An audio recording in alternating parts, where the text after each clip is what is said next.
Hello and welcome to the first episode of the Big Happy Life podcast for 2021. I know a lot of people are really happy to see the back of 2020, but I'm quite a big believer in day-by-day living, and I don't think suddenly that the year has switched from 20 to 21 that suddenly things are going to get better. I think we have to work at that. I think it's up to us, individually and collectively, to make the effort that it takes to live our big happy lives. And I think the effort it takes and the skills it takes to do that vary depending on what you're facing in your life situation. So for the majority of us right now, things aren't really brilliant. The threat of coronavirus is still looming strong and large. We're not allowed to move around freely or see our loved ones, at least not in the UK anyway.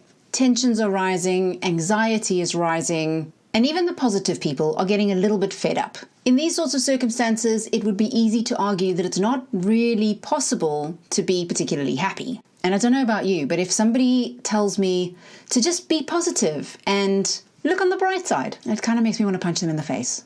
I know I shouldn't joke about violence, and I obviously wouldn't do it. But that inner eye roll, that's what I'm talking about. That sense of, oh God, give me a break. That's how I feel when things are really tough and people tell me to smile or be positive. So my hope is that if you feel the same way, then this episode might actually contain something useful for you. It's part of a 5-day mini-series, so it's not something I've done before. There will be an episode per day. Of course, you can download and listen to them at your leisure. But the idea is that if you listen to each of these episodes, one per day for 5 days, and you do the things I talk about in these episodes, I believe you'll be happier. And the reason I believe it is because these are the things I do, and they make me feel happier. They increase that feeling of being in control of my emotions, not to the point where I can control what I feel, but to the point where I can control the experience of what I feel. The things I'm going to share with you in these episodes have also helped me to recognize how amazingly good my perfectly ordinary life is. And despite all the stresses and all the frustrations, how much I have to be grateful for and how much really works in my favor, how much good there is all around, all the time. For many years, I didn't notice that. And not a lot's changed between those years and this year. In fact, I would say 2020 was a pretty good year for me, despite the fact that we were on lockdown for almost the whole of it. And I had to homeschool a 5-year-old and an 11-year-old simultaneously in the same year that I gave up wine. I mean, come on, that should have been a bad year, right? There was so much going on last year that was wrong and frustrating and scary. And I think there's more to come this year. I think we all are going to have to be really resilient. And my original plan was to create a kind of 5-day challenge where I was going to put content together, workbook with it, do Q&As live every single day so that I could interact with you, answer your questions, help you figure out how to put in practice some of the things that I'll be talking about. But now that we're facing another lockdown and the probability of homeschooling, I don't think that's going to work out. And so I've gone for a different approach and decided to just make the content available to you via the podcast and then run the challenge separately in February, by which point you'll have heard these 5 episodes. You'll know if it's something that's of interest to you, and then you could take it up a level by downloading the workbook, joining the Q&A sessions, getting kind of live feedback on the things you're trying, and being able to then implement some of the things that we're talking about. But for now, let's dive into day 1, and this is all about fattening up the good moments. Let's get started.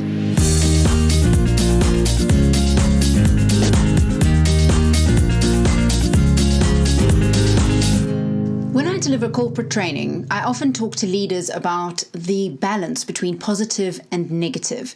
And the study that was done quite a while ago that illustrated that in order to have a positive team with a really good dynamic, you need in the region of about 5 positive interactions to balance out a negative interaction. Now, positive interaction could be as simple as a thank you, a comment about work well done, involving somebody because you value their opinion. Any of those sorts of things count as positives. And you need in the region of 5 of those just to counteract, to balance out a single negative interaction. And negative interactions can be just as small because we are hyper aware of them. It could be excluding somebody from a meeting they feel they should attend, failing to notice when they've done something, gone out of their way to help you. having differences of opinion where one party feels they haven't been heard or listened to. And you know the amazing thing when I talk to people about work and the positive and negative interactions they have? If I ask them to list all the things they find positive in the workplace, they can usually come up with a list, maybe 10 or 15 things. The things that knock them, we can get upwards of 50, 60. I think it has something to do with the fact that there's a lot of commonality when you get a group of people together and you ask them for these lists. There's a lot of commonality in the good things, in the positive things, but they're also really vague because we inherently don't give them as much thought space. And that's kind of where I'm going with this. You ask people to list the negatives and they're much more specific. And what's really interesting is that usually the things that are top of people's lists are whatever they're missing at the moment. So if I asked you to make a list of the things that really bug you right now, either at work or at home, the things that will be top of the list are the things that are front of your mind right now. If I ask you in a year, that list potentially would vary if you're interacting with different people or doing different things, and therefore the things that you are hyper aware of are going to change. Now, I share this with you because everything I'm talking about here fits under the heading of negativity bias. All of us have a negativity bias, which is why we need so much more positive to counteract a little bit of negative, because our brains scan for the negative constantly. It's part of our survival programming. There would be very little benefit in us having a brain that weighed the good stuff equally to the bad stuff, the threatening stuff, because then we would potentially miss a threat. Imagine if there was a tiger approaching you and your brain goes, wow, what a beautiful animal. Look at those stripes. Those eyes. Oh my God, it's majestic. No! Teeth! Claws! Run! There's no survival benefit in the positive. And since the number one function of your brain is to keep you alive and safe, it doesn't rate positive information particularly highly, which is why you need so much of it to counter any form of threat. It's also why when I ask people in the workplace about positive and negative experience, they talk about the positive in a kind of meh, whatever sort of way. It's vague, it's unclear, there's not a lot there. And the negative is specific. I mean, they can remember a time it's happened and they can tell you about it because it's logged. Left to its own devices, that's what your brain will do. So fattening the good is about saying, well, let's not leave our brains to their own devices then, because while we're living in an environment where, generally speaking, we're relatively safe and relatively comfortable, maybe we need to be a bit more conscious about the good. And if you want to be happier, which I assume you do if you're listening to this, then addressing that balance is something you do need to apply some conscious effort to. Which brings me to the first tip of the 5 days, which is fatten up the good. And this basically involves letting the good things in your life occupy more space in your thoughts and more space in your words. Talk about them more, write them down, think about them, enjoy them again, reflect on them. So when you go back over your day, instead of thinking about the stuff that went wrong or the stuff that irritated you or the things you did wrong and you're unhappy about, you focus on the wins. You focus on the moments where something went your way, even if it's just green traffic lights or the fact that your kid listened to you the first time you asked him to put his shoes on. It doesn't matter what you pick. It matters that you pick things. If you think about it this way, our brains are almost constantly occupied by thought. And left to their own devices, those thoughts will turn more negative most of the time. So in situations where things are quite easily overwhelming, stressful, or negative, your brain could be full all the time of stuff that's going to stress you out and that's going to make you feel miserable. And very often, those things are going to be outside your control. And I know it's boring, it's really boring to talk about coronavirus, but that is the perfect example. Because it has shifted the ground beneath all of us, and it's something that feels outside of our control. Two things that generally are associated with quite high levels of stress. And even with the vaccine on the horizon, it looks like coronavirus is here for the foreseeable future. And that's what makes it the perfect example to work with, because we still have a bit of a roller coaster ride ahead of us. But what that feels like, what it feels like to be you, what it feels like to be me, is going to be determined by how we think, which experiences we dwell on and talk about and remember. And that's why I wanted to use the coronavirus as an example, because I want to go backwards to the first lockdown last year. I said to you at the beginning of this episode that 2020 was a pretty good year for me.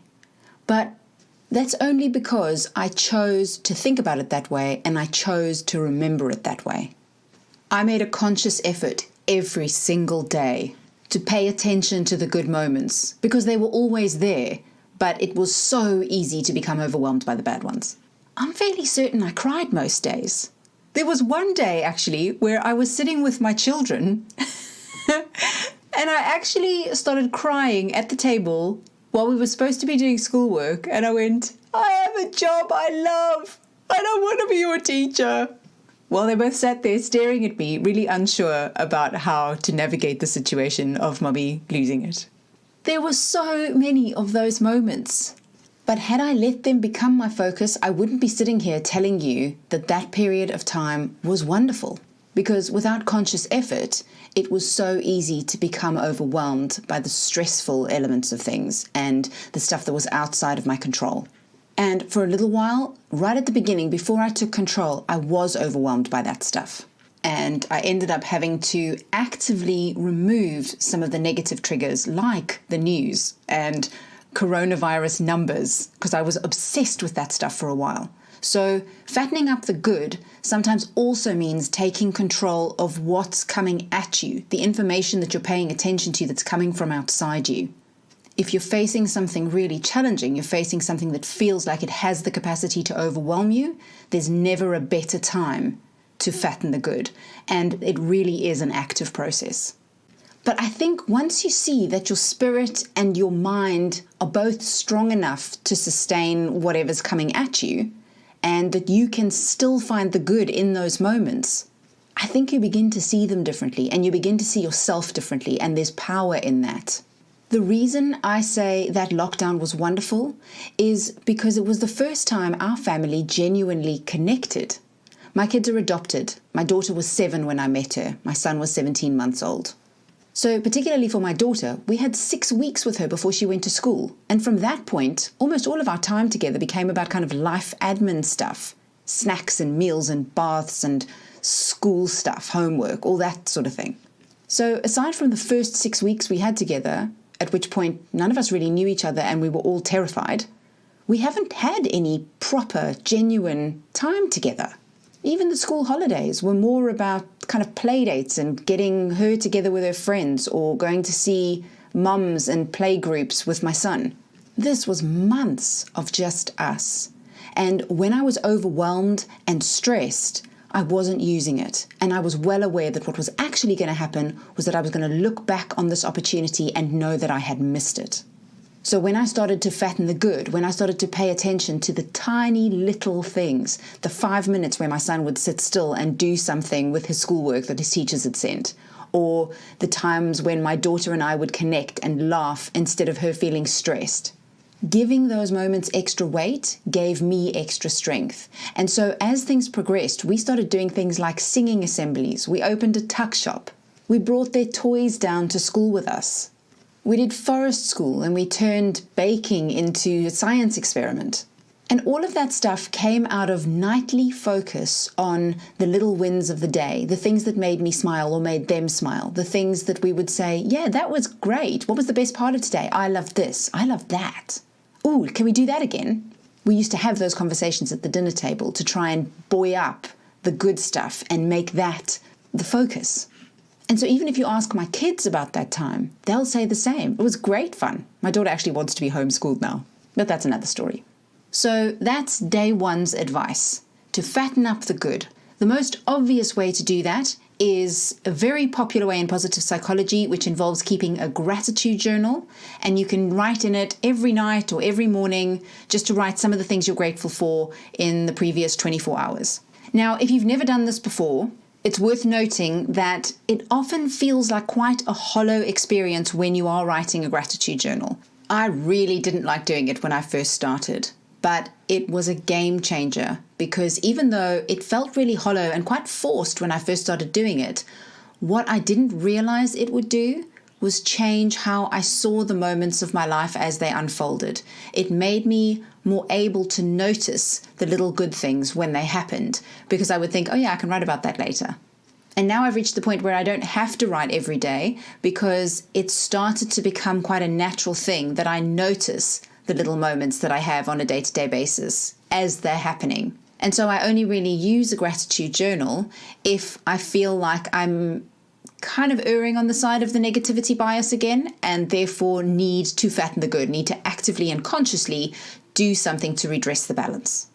So that's one of the reasons why I would say, even if it feels to you to be a bit hollow, stick with it, because there's every possibility that the habit of keeping a gratitude journal will ultimately change the way you think in the moment. So you begin to notice them right then in the moment. So you end up almost deepening the experience as you have it. Like your kid looks up at you and smiles and you realize, gosh, I'm so grateful for this moment. The other thing you can do that makes a difference is talk about those experiences. So instead of your stories being the ones where things are a bit rubbish or things have gone a bit wrong, you also share, or instead of those stories, share the good stuff, the little moments that made you smile or that gave you that warm feeling that made you think, gosh, this is really nice. This is a really interesting one, actually, because I'm willing to bet that if you start paying close attention to the conversations you have with people